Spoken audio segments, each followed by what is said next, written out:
అభ్యాసాల ఘట్టానికి వచ్చేటప్పటికి తప్పనిసరిగా ఏ అభ్యాసం అయితే అక్కడ పాఠ్యపుస్తకంలో ఇవ్వబడిందో పిల్లలు తప్పనిసరిగా అభ్యాసాన్ని చదవాలి. ఆ అభ్యాసాన్ని చదివిన తర్వాత కూడా ఏదైతే ధారాళంగా చదవడం, అర్థం చేసుకొని ప్రతిస్పందించడం అనే సామర్థ్యం ఉందో అది మన 10వ తరగతిలో అవగాహన ప్రతిస్పందనలో 2వ అంశంగా ఉంటుంది.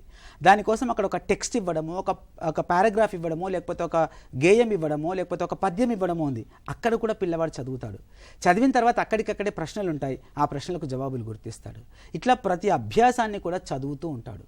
అంటే పాఠం చెప్పకముందు చదువుతాడు, పాఠం చెప్పేటప్పుడు చదువుతాడు, పాఠ్యం బోధించడం పూర్తయిన తర్వాత అభ్యాసాల కోసం కూడా చదువుతాడు.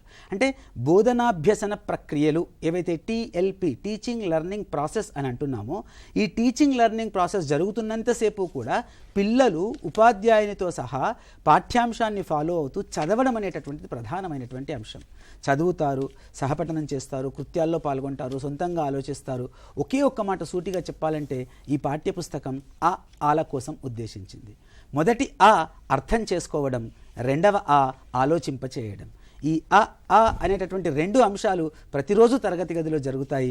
పిల్లలు వీటి మీద ఫోకస్ చేయాలి. అంటే చదవాలి, అర్థం చేసుకోవాలి, ఆలోచించాలి. అప్పుడు పాఠ్యపుస్తకాన్ని సమర్థవంతంగా బోధనాభ్యసన ప్రక్రియల్లో వినియోగించినట్లు అవుతుంది.